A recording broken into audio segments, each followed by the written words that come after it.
आपण मानू समस्त को ओडिया नववर्ष एवं पणा संक्रांति पाई हार्दिक शुभकामना जनाऊँगी एवं समस्त को मो channel cook with Shivani channel को स्वागत करुच्ची। आज मु आपण मानू समस्त को बेलपणार रेसिपी देखेबी से कौन सब नहीं आपण मानू कहीदे मुझे 2 जनक बेल को फटेकी पाचिला बेल तार रस बाहर करी ताको प्लेन करी छाणिकी नहीं जाइए। चीनी नहीं, छेना किसी नहीं, नड़िया नहीं, गुजराती आ गोलमरीचर गुंड नहीं, आ किसी फ्रुट्स नहीं जमती एप्पल, कदली, डालिंब से पके पणारे पकेवाई नहीं आ मिठा टिके नहीं। देखु मुझे 2 जनक बेलपणा बनैबी से मु बड़ चामच रे 4 चामच बेलर रस नहीं जाऊँगी।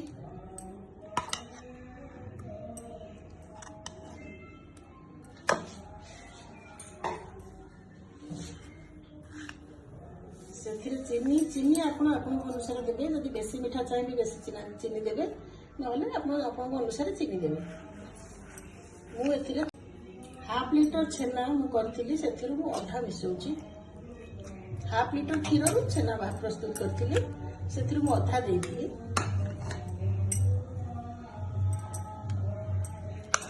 किसी कदली, किसी डालिंब मंजी, फ्रुट्स आप कम बेसी भी करें, एक्स्ट्रा अलग फ्रुट्स भी नहीं पारे। नड़िया 2 चामच आप अनुसार आप ने।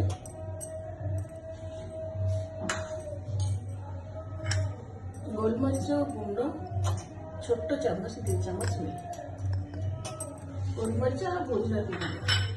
बर्तमान मुझे सबको मिसईदेवी। देखु मु बेलपड़ा को यही भाव में मिसईदेवी। बर्तमान मु ग्लास रे सजाड़ी। बर्तमान देखु मुझे ग्लास रे दे देवी।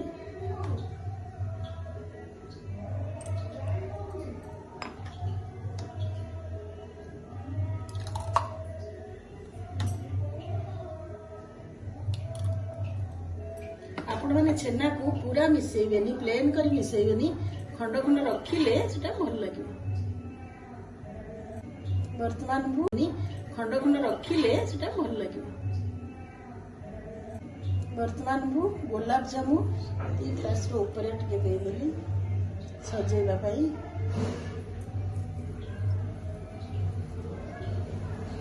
बुंदीर लड्डू किसी दे दूची।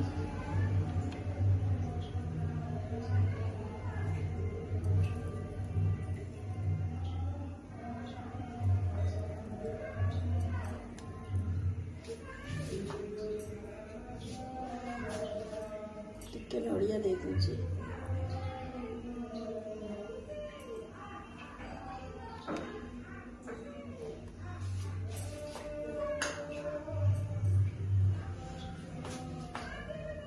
डालिंब मंजी टिके पके दूची।